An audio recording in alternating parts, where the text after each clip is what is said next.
simwage awuteka ntulu anati zonadi mumve mawa namuntu ngabafika nane ko mazisi nani zonadi amakodi ndakunadi zungamo uyo anali mmozi mwa anthu amene anali gulu lompachika Yesu Kristo anali wamkulu wompachika Yesu Kristo koma mumve mawa Yesu Kristo yakafa pamtanda akuti zonadi munthu uyu anali mwana wa Mulungu nenani ameni yani wako Yesu Kristo ayikavomeza kuti munthu uyu zonadi munthu tampachika po anali mwana wa Mulungu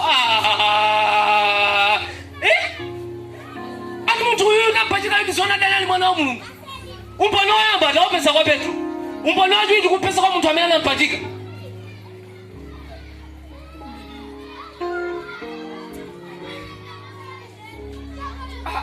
zonadi Yesu Kristo anali mwana wa Mulungu Tifana bolo sana mone Yesu Kristo muda kusale susina mwana luku zalole sina mone kumalima nkulubia onali mpinza sanga lisunti ameni omudala bwesa mabilioni hapa mabilioni awasi Yesu besiri ngasi ngani mwana ngama Israeli mbwele sema mandizala ndreso nzabira naye nani ameni oni mungu nena songojeze pomaliza sintana nthawe yanu umboni wa Paulo umboni wayamba nena umboni wanda wa Yohane Mbatizi umboni wachiwiri wa Mose amene anampachika Yesu Kristo umboni wachitatu wa Paulo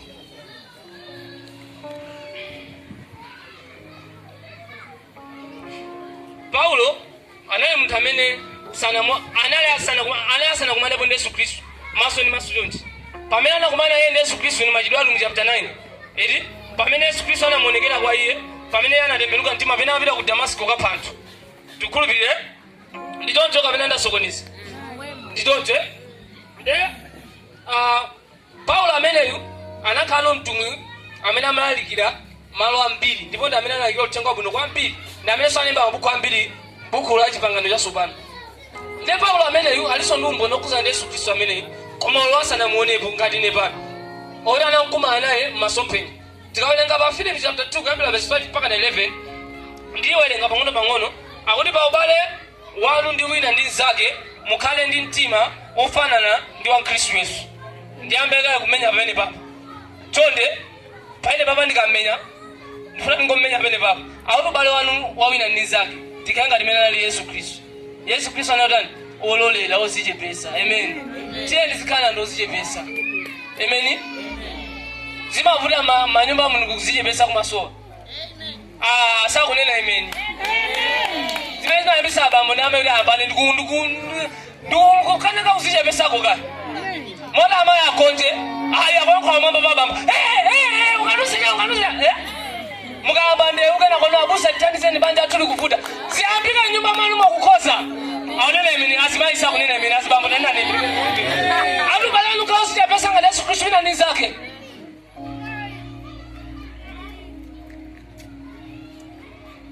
azibambo tizikhaso uzichepese osamakwenda kuyankhula ngati azimayi banji azimayi sikunena imeni ndikamatoka pano ndifuna mundipikire ndi azimayi ameni ati pa ubale wanu ndi wina ndi nzake mukhale ndi mtima ofanana ndi wa Khristu Yesu iyeyo pokhala Mulungu ndithu pamenepo ati Yesu Kristo pokhala Mulungu ndithu tano za Yesu Kristo adali Mulungu anthu mundiva ati ndipo pokhala Mulungu ndithu akusimikiza ati koma ndiyambireso pa ubale wanu wina ndi nzake mukhale ndi mtima ofanana ndi wa Khristu Yesu iyeyo pokhala Mulungu ndithu tano za anali Mulungu sanatenge kufanana ndi Mulungu kukhala chinthu choyenera kuchigwiritsa ntchito tano zoti samapanga zinthu mozionesa kuti ine ndi Mulungu nanganduze chochita nda tingwesezera ati amene ankammenya mtanda zoti mwakhulukirisa kuza chimene akutani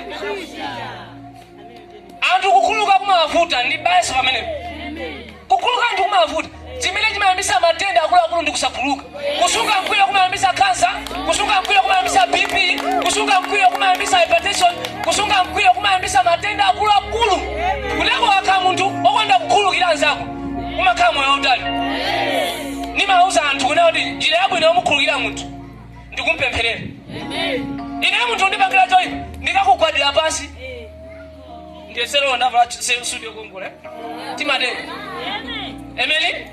ambuye ndikupemphera mwadalise mwapasa zoswaza mtima wawo.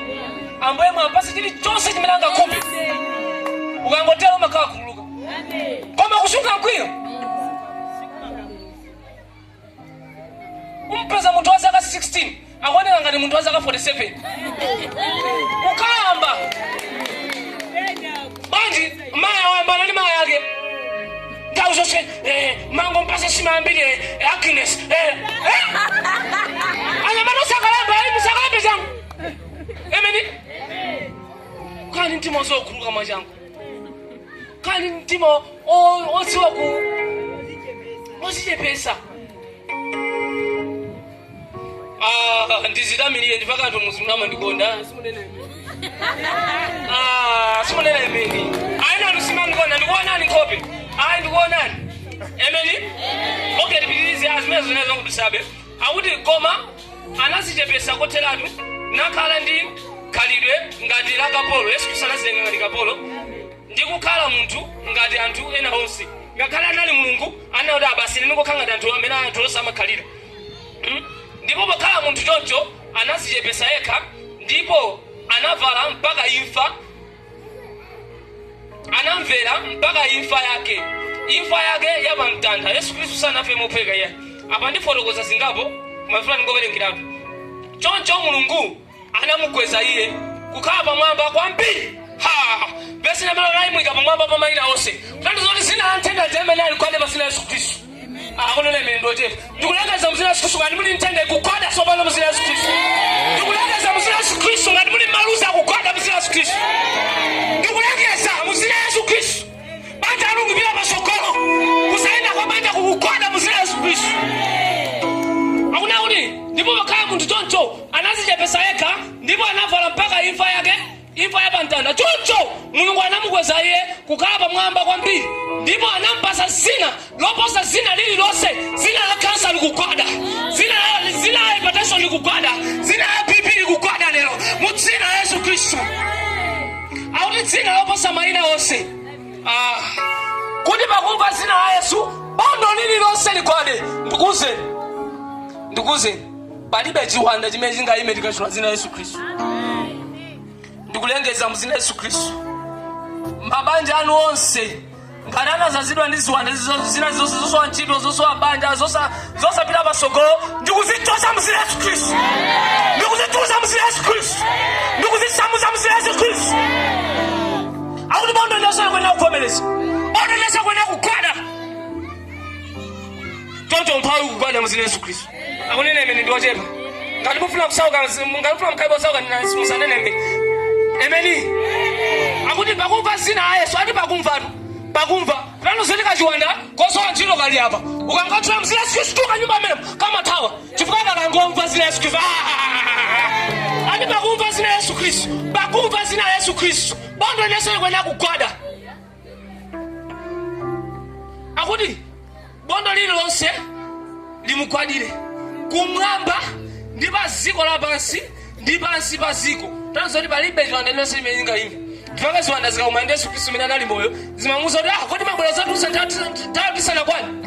Akuti tikukuziwani lino ndi Yesu Khristu mwana wa Mulungu wa moyo. Ivi ni ziwanda zinachilombo ndi Yesu Khristu mwana wa Mulungu wa moyo. Tangoganiza Yesu Khristu ndikutumikira si Yesu Khristu wamba iya. Aiso. Emeni. Adi. Tilimoze. Tikwenda limoze. Adi kuti pakumva zina la Yesu bondo lilonse limugwadire. Kumwamba ndi paziko lapansi ndi pansi paziko. Ndipo lilime lililonse livomereze kuti Yesu Khristu ndi Ambuye kuchitira ulemu Mulungu Atate. Tanzo kuti kamene Yesu Khristu ndi Ambuye ukuchitira ulemu Mulungu Atate. Chifukwa amene anamkweza Yesu Khristu ndi Mulungu Atate. Ukamene Yesu Khristu ndi Ambuye sukungonene ndeni kuze ndi insisiji. Anthu amene amamuzola Yesu Khristu ndi Ambuye zimzawo zimayendera bwino. Chifukwa maona kuti mbuye ni mawu akulu kwambiri. Mbuye muchizungu mwina tikhoza kunena kuti Lord ni munthu amene amayang'anira chosowa chilichonse amakhala ali pamwamba poyang'anira chilichonse chokhuza ndi moyo wako. Ndeni kamene Yesu Khristu ndi Ambuye wa moyo wanga. Mwana ndori Ambuye ndi Ambuye anthu amayang'anira Ambuye wa zachipembedzo za mtsati zokhazokha. Zona akakukwesa basi Mbuye wa Yesu Khristu wata. Yesu Kristo sama kugwesani. Simuna nene imeni simukhulupirira. Ndeni makamba zokuzanda ambuye. Pamene ambuye ndo matandizo munthu amene akupasa zinthu zosowa za moyo wako, munthu amene akutetezera, munthu amene akuonesa kuti mtima wako mukaenda ama, munthu amene akuthandizira Yesu cha moyo wako. Mwana uri awanda ambuye. Mana uri ni munthu amene akuyang'anira moyo wanu. Ndemo kanori tingwesezera pana zibambane ndi matsolo ambuye. Ndinako kwa ngati matsolo ambuye. Amen. Simunaombe mmanja. Mukomba? Ndani meni matsolo ambuye ntani? Chifodi wacha ndi bambo. Ndoni bambo ndamina mangana chichosi. Kuti bambo suka palibe. Olo alibe ndama video kagulisa sapa. Pango ma azibambani mama sakapanga zimene zina sikusipaka ndama zikwasatira. Akunena imene ndochepa. Amona soni ndama ishaibwele. Ndoka mutenga Yesu Kristo nenda ambuye moyo wako. Chini chose lokuzani moyo wako. Chima kaluji ni manja mwa yeye. Chifaka ina pe moyo watu ni manja mwa Yesu Kristo. Akuni Yehova ni mbusa wanga. Sini za soa. Akuni Yehova ni mbusa wanga sini za soa. Akuni anenesa musiku labu. Ati siku labili wila. Akuni oninga yende. Mujikwa. Chantunzi wajani? Sini za nani? Wanadu ufa ndi Yesu Kristo wako ifisidi over. Alabi Yesu Kristo mukusadi alaji nyamada. Mupira nayo muso kolekana Yesu mzalimena na ifisidi over. Kadi kwa la mabiru maike Yesu Kristo amedizi mnaligirabe. Kadi kandra amedizi mnaligirabe. Kadi libedizi mnaligirabe. Ameni. Yesu Kristo ndambuye. Pra Yesu Kristo ndambuye wa moyo wanu. Mkantenga Yesu Kristo kambuye wabanja lumenda bwino. Faka mabanja ambili amene sama umika Yesu Kristo ngalipa sokolo pa. Mabanja ake sama enda bwino.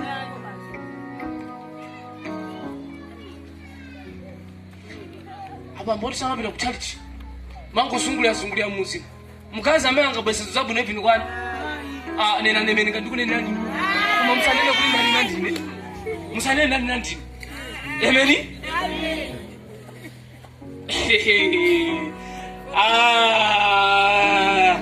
Alright. Nde Yesu Kristo ameri kunkambayo. Siru gamba zindu za muntu wamba. Munga mwanya mambo na menda bereka. Tikukamba za muntu amene anabwela komano kuchokera kumwamba. Amen. Chifage buku linalili lonse. Laba siku laba sipano. Nanga dira chipembezo zokuza ndi Yesu Kristo mavomezo Yesu Kristo alipo. Amen. Singa chule maina mabuku ambiri ose amavomezo Yesu Kristo alipo. Kuti Yesu Kristo anafadi. Ivi na ndosa kulupira nene twama mbona ambiri ivi mukapita ku Israeli. Zo Yesu Kristo analipo da anafa na ukaziliko. Mambo nanga kose ku Yudea koma ameenda kutamwa kona. Koda kende Yesu Kristo pajandi hapo. Mandana pa mutakani ndumu. Pantana pa kidwa patakani ndi hapo. Zo sasa mkazi pesa. Chifaka tikamamula Yesu Kristo amene sinungo kamba za Yesu Kristo amene wafaya. Koma tikamba za Yesu Kristo amene alimu. Amen. Achifuka timene chichi. Moyo wanu kuyambira lero kupita pasogolo. Anena amen ndochevu. Ena sakufuna apite pasogolo. Mioyo yana ali kupita pasogolo. Chifukwa mukumpanga Yesu Kristo kambo ndi pumsa moyo wanu. Mioyo yapa banja ali kupita pasogolo. Chifukwa mukumpanga Yesu Kristo kambo ndi pumsa moyo wanu. Mioyo yana ali kupita pasogolo. Muzina wa Yesu Kristo.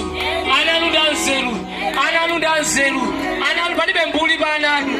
Palibe hule bananu. Palibe osula chamba bananu. Muzina wa Yesu Kristo. Chini chose chimene tikusokoneza ana muzi muno. Tachisamuza muzina wa Yesu Kristo. Chini basokera muzina wa Yesu Kristo. Ulamuliro wasindana manja. Mwakomana nawo aja amene amaganiza ngati madwa ati mauzo ulamuliro wasindana manja. Ebeli. Yesu Kristo akambuyo adera lino. Na Yesu Kristo ni mbuyo adera lino. Choncho. Yesu Kristo ni mbuyo adera lino. Choncho. Akubawa sali begao. Simunena ngani mukulupirira bwanji. Kabena alipo. Hey. Alright, so pomaliza ndiangule mawa aufunikira kwambiri.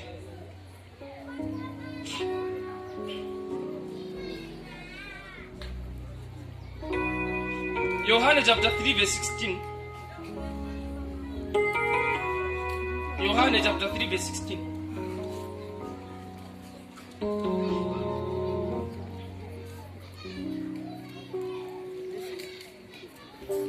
Yesu Kristo ameneyo Baba maruzalera ntawiri sanga ndeli muza sanada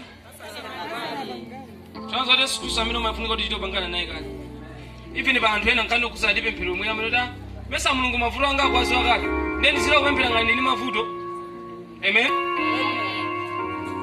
Ifakalona tukupempera ngombe ade kumandero amene ali mavuto ambife tipe mavuto ambiri Amen Tukupempirani niwe kuti naso mayambe kupempera Amen Ndeyo Yohana chapter 3 verse 16 Na odi Yesu Kristo ameneyo umaita kumpanga kuti abwere moyo mwako ndi chisankho chimene munthu ine samayenera kuti azichipanga kuyenda Yesu Kristo okaye kumpanga Yesu Kristo kama munthu amene uziyenda naye nthawi zosomongana napo Yohana chapter 1 verse 12 unati onse amene anamulandira ndi kumkhulupirira iye anapasa mphamvu yokhala ana a Mulungu zimene sizimangochitika iye ati koma onse amene anamukhulupirira iye komanso onse amene anamulandira iye anapasa mphamvu yokhala ana a Mulungu Ndemo kawelenga pa Yohana chapter 3 verse 16 paja pena pita paja akuna kuti pakuti Mulungu anakonda dziko lapansi Amen Tizinena mwa muzi ndikamanena muzindisalire pakuti Mulungu anakonda dziko lapansi kotero anapereka mwana wake obadwa yekha kuti yense okhulupirira iye asatayike kusatayika kumene kuti mukuzauli mchani even ntchito yanu simenera kutha iniyo ndi amene mayiona basi bwana panopa ndichoke amaita kukakamira nata nkhanja muno 2 weeks yoka tankanja muno tukwezerana malipiro sumatayika kukakhulupirira Yesu Kristo tonto ndikunenera muzina Yesu Kristo ntchito yanu suitha chaka chimwe wadakhala kulemberani kalata kuti mukusiya ngati mukuchoka umene mukapeza ntchito yabwino neni ameni palibe akugwesani basi neni ameni chaka chino ndi chanu neni ameni moyo wanu kupita pasokoni neni ameni palibe osowa pano neni ameni mabizinesi akapita pasokoni neni ameni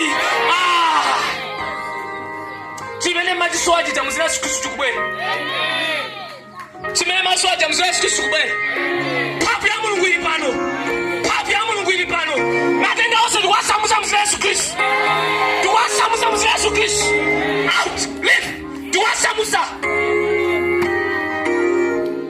akuti pakuti Mulungu anakonda dziko lapansi kodi anapereka mwana wake obadwa yekha kuti yense okhulupirira asatayike koma akhale moyo wosatha ndiye moyo wosatha umenewu samangotanthauza moyo wongokhala osazafa iyayi koma amatanthauza moyo wa Mulungu Mulungu amadwala Mulungu amasowa Mulungu amakhala ndi nkhawa Mulungu amadandaula ndalera sokutana nthu ankhawa zako paine pali masamala mukupita nthu kauza aneba zinthu zimene kuza Mulungu muzimuza iyeyo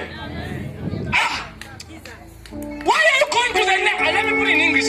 Some of you, maybe you don't know that I speak good English. Let me speak it. Yeah, that's what I'm talking about. Let me speak it. Guys, I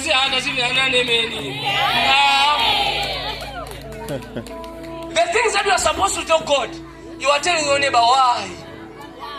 Why? Akuti tulakaza kupa ile poli masamala. Yesu Kristo akusamalani. Yesu Kristo amakondani. Mukangopinda bondo zonchi muzaona zikondi zake mechi makhalira choti aneba sanga kupasi choti anza kusanga kupasi makolo pali Maria amene atakulekezera pali zina zimene makolo sanga kupasi amakupasa ndi Yesu Kristo yekha ndipake pali verse jemene pafake pali nyimbo inake ndimayikonda amene odati there is a peace and contentment when you know Jesus Alama kantende ndugwani ndo kamuzo Yesu Kristo. Sakaita fema tuantaza sikima kausa osegerere. Swini mafuno sima kumanao. Tima zoni funo likabwele fendopo sa konjesi. Inu ndopo sa konjesi. Hausi kaniba ndopo sa konjesi. Inu ndopo sa konjesi. Tufukati ndi Yesu. Soma tufuna kunena lukari sisi kubwela hatu baji. Okay. Ndema Yesu Kristo amene. Mwana umwitana kuti abwere mmoyo mwako samakakamiza Yesu Kristo anakhala makakamiza ndio linalese bwezi pano pakumsatira iye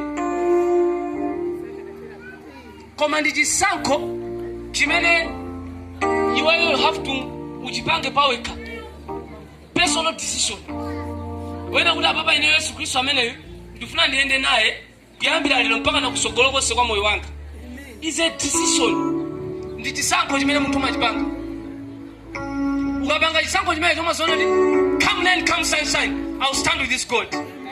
Pakabwera mvula kaya pabwera chani ine Yesu Kristo amene ndima naye. Yesu Kristo ngati sayi mbuye moyo wako kuti upite kamuze pali zinthu zimene sangazange zina mazima khammalire. Pali zinthu zimene ana anu mutakwapasa, pali zinthu zimene ana aneba mutakwapasa. Amen. Mwana anu ngati amaja mina ndawiri mupasa mlanda aneba akabwera mupasa kahafu. Simukumvata. Yesu Kristo amene mafunika umpanga khale mbuye ndi mpulumutsi wa moyo wako. Umpanga ayambe kukhala wolamulira moyo wako. Kupita ku church zonse Yesu Kristo ampanga wolamulira moyo wako. Ayi. Kuwerenga Bible sura ampanga Yesu Kristo kukhala wolamulira moyo wako. Ayi. Kupemphera malilime sura ampanga Yesu Kristo kukhala wolamulira moyo wako. Ayi. Yesu Kristo akaona kanga pa mpando baja akulamulira moyo wako chili chonse cha moyo wako chimakhala chili m'manja mwake. Iye ndo amene amakusogolera kuti apa ndifuna upange chonchi. Amjira ndifuna uende chonchi. Apa ndifuna utere. Ndele sura amene tamva mawu amenewa kuno Yesu Kristo akweno kambuya mabanja athu. Akweno kambuya chifukwa Yesu Kristo ankakale mbuya odera lino. Amen. Amen. Tabanga baba zinza uzimu sitimango banga isawamba. Kudeko mwamba kuona kusinda zinthu zimene zambochitika mu mzimu. Amen. Ndikunena ndikuziwa ndili pakulutu pale. Ngakho ngantha awiri ngati atatu ndifolo zinthu zina zamba kusinda. Mwamba kuona anthu amba kumkonda Mulungu. Mwamba kuona nyamala chama konda nyamba cha kusinda kulaso kwa Yesu Kristo. Mwamba kuona nyamala makonda mwacha kubwera kulaso kwa Yesu Kristo. Zamba kuchitika simeso. Ndezikamba kuchitika nyimbo ziwani. Kuti chifukwa cha mapemphero amene na usula lero. Amen. Ndani mafuna kuna kuti mudziwe winese ateka mutu wake basi amene sina mwana Yesu Kristo kambe ndi mpulumutsi wa moyo wathu. Winese ake mutu wake basi asisine amene Yesu Kristo amene ndikufuna mwike zoposera chipembedzo muona mukampanga Yesu Kristo kambe ndi mpulumutsi wa moyo ndi bale ngati mene makhala bale lero ndi mayi anu ndi bambo anu. Yesu Kristo amene ali moyo. Yesu Kristo sokufa iyayi ali moyo ndipo sa ana panopa ndipo anatulonjeza kuti akubweraso. Amen. Ndati koma akubwerera ake atakubweraso ndipo kamuna ndo choma kaulu apita munawo mugulu lake. Amen. Umakaulu wampanga basuka chimodzimodzi mene munthu amavomezona ineyo basa apa ndikusankha kuti ine ndo achipani chakuti ndikavotera kuti pavote pasavute. Amen. Ndichisankho chimene machipango chokera pasi pa mtima fanga mene tivoti ili mu mtima. Amen. Ndiye chimodzimodzi Yesu Kristo zimachokera basi zimatenga lula leba kwa lipompo akuona kaya utanihena pe namba na maso pano asika na lipompo. Amen. Asika na meni mafile pe namba na maso pano ya lipompo. Kunene meni ndojepa. Amen.